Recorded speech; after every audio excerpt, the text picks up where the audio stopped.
I won't take money because I'm an activist. And I don't need you to put me on that stage. There's some bombings going on in Yemen. There's 10 countries that are said to be involved that are being coordinated by the Pentagon. Egypt, Morocco, Jordan, Sudan, Kuwait, United Arab Emirates, Qatar, and Bahrain. They're calling it Operation Decisive Storm. This is a proxy war. This isn't the beginning of the proxy war. The proxy war has been going on. This is what we've been dealt with. World War III around the world. And who's behind it? Who's profiting? Whose system is based on fossil fuels? John Jenkins, until last year, British ambassador to Saudi Arabia, is now with the International Institute of Strategic Studies, suggests U.S. inattention to the region's concerns is worrying. Well, John, if you and the rest of your British chums are so worried about it, why aren't y'all over that?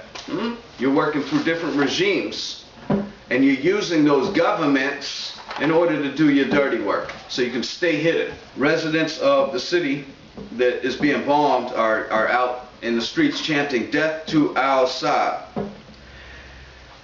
Now, the strife between Iran and Saudi Arabia began, you could say, 14 centuries ago. Sunnis basically say who's ever's called and who's ever's worthy, who's chosen, becomes the leader, whereas the Shiites believe that it's based on heretical values. This is the area of Yemen across from the Red Sea here and over the border from Saudi Arabia. Saudi Arabia said to be putting heavy artillery near the border.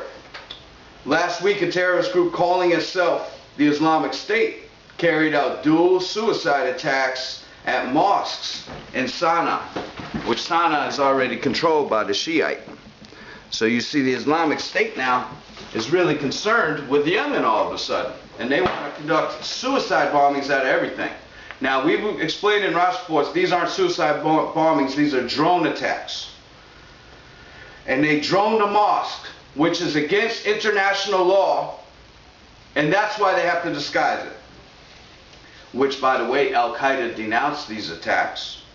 Shortly after Friday's attacks, the State Department pulled all of its personnel from the country.